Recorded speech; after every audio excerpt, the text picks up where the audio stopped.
So, siapa yang cari unit double story dekat dengan airport? Kat mana tu Cik Yam? So, unit kali ni dekat dengan airport, Batu Berendam, dekat dengan Kilang. Semua ada lah dekat sini. Semua kedai makan semua banyak. So, unit double story kali ni 20 kali 70. Siapa yang memang nak cari betul-betul unit rumah baru? Rumah ni owner pun duduk sekejap saja. Memang baru.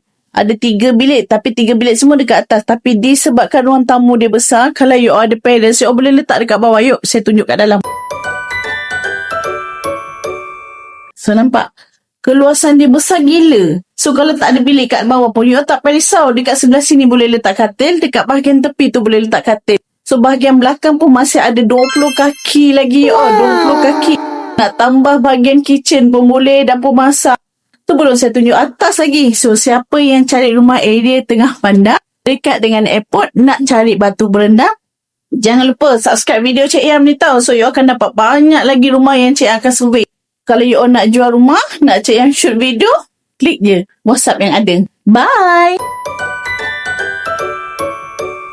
Untuk video YouTube Cik Yam kali ni, Cik Yam nak bawakan anda ke unit double story terrace di Taman Angkasa Nuri, Durian Tunggal, Melaka. Unit double story terrace kali ni berstatus leasehold bumi lot, berkeluasan 20 kali 70 dan build up 1,200 square feet. Unit kali ni ada 3 bilik dan 3 bilik air. Tadi anda dah tengok bahagian ruang car porch yang sangat luas. Kalau nak letak 2 kereta pun masih lagi muat. Kali ni kita tengok bahagian dalam unit ni yang masih lagi dalam keadaan baik dan terjaga. Di ruangan tamu unit kali ni, anda boleh je hias dengan kabinet TV, satu set ruang tamu, ataupun nak tambah partition untuk ke ruangan dapur pun boleh. Macam Cik yang cakap tadi, bahagian bawah ni ada lagi kawasan tanah yang lebih dekat bahagian belakang. Kalau anda nak renovate, tambahkan bilik, besarkan ruangan dapur, ataupun nak buat tempat healing-healing pun boleh juga. Ruang bawah tangga unit ni anda boleh renovate, letak pintu untuk jadikan store ataupun rumah kucing.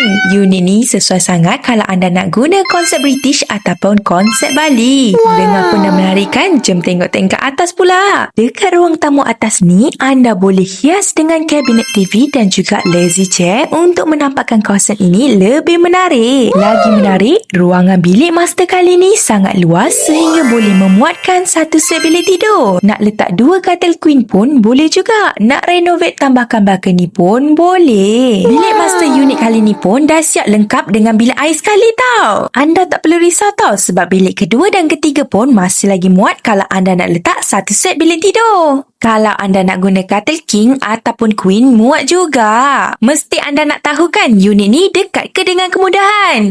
Jangan risau.